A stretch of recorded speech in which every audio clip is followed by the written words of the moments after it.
Code PAL niveau 3 confirmé. Saisie du code PAL terminée. Code de mise à feu activé. Non! Pourquoi?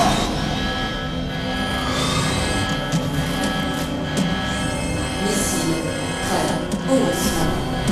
J'ai des avancées! Snake, je te remercie d'avoir entré le code de mise à feu. Maintenant, rien ne peut arrêter Metal Gear. Maître, qu'est-ce qui se passe? Tu as trouvé la clé, et tu nous as aussi activé la tête nucléaire. Je t'en suis très reconnaissant. Désolé d'avoir eu à t'impliquer dans ce méli-mélo d'alliage thermovariable. De quoi est-ce que vous parlez? Nous n'avons pas pu obtenir le code du chef du DARPA. Malgré ses pouvoirs psychiques, Mantis n'a pas pu lire ses pensées, et Ocelot l'a tué accidentellement pendant l'interrogatoire. En d'autres mots, on ne pouvait pas lancer le missile, on était donc inquiets, tu penses. Sans lancement de missile nucléaire, pas de menace, donc pas d'exigence. Que voulez-vous dire? Sans les codes de mise à feu, il nous fallait envisager d'autres options. J'ai donc décidé que tu pourrais te révéler utile, Snake. Quoi? Tout d'abord, j'ai pensé que tu pourrais peut-être nous fournir des informations. Donc Decoy Octopus s'est déguisé en chef du DARPA. Malheureusement, Octopus n'y a pas survécu. Merci, Foxdie. Vous voulez dire que tout a été manigancé? Tout ça pour que j'entre le code de mise à feu?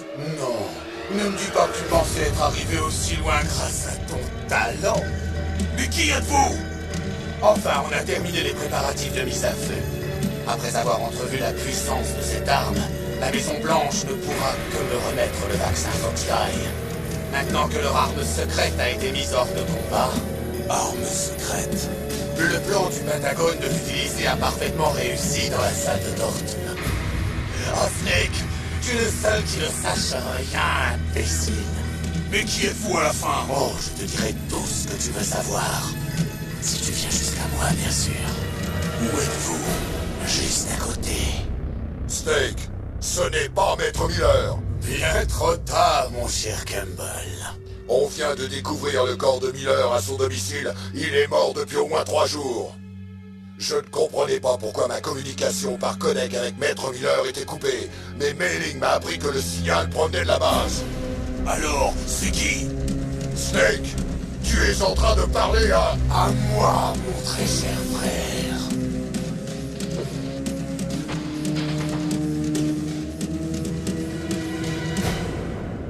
Liquide. Mais comment? Je n'ai plus besoin de toi. Tu peux mourir. Liquide! Snake! Super les lunettes, non? Merde!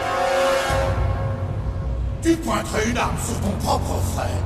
Pourquoi tu fais passer pour Miller? Pour te manipuler plus facilement, et tu m'as fait un excellent travail, bravo. Remarque que c'est également ce que doit penser le Pentagone. Mais de quoi est-ce que tu parles? Tu as obéi aux ordres sans poser de questions. Tu as perdu ton honneur de combattant, tu n'es rien de plus qu'un pion, Snake. Quoi?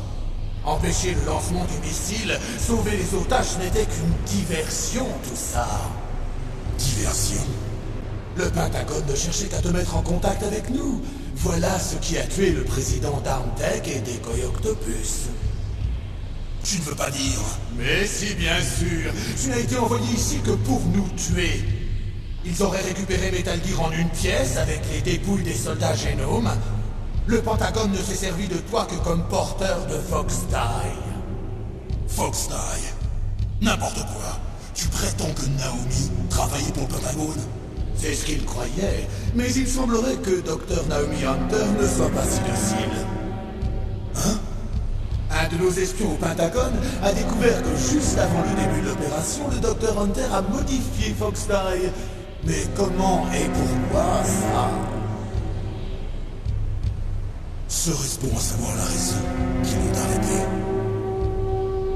Sans aucun doute.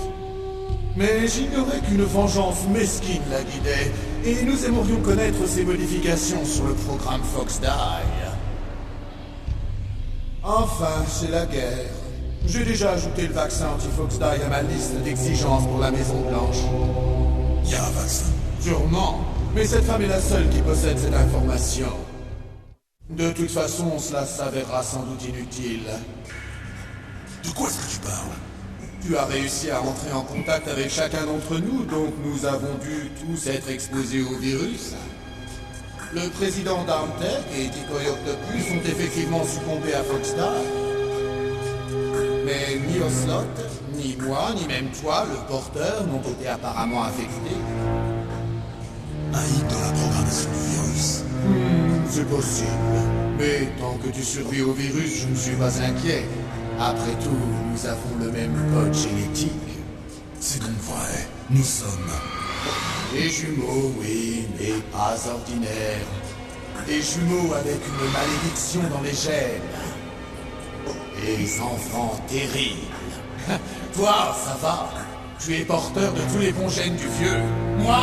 Moi j'ai récupéré des gènes ratés, imparfaits. Il s'est arrangé pour faire de toi son enfant le plus parfait. Je n'ai été créé que pour que l'on puisse te faire exister.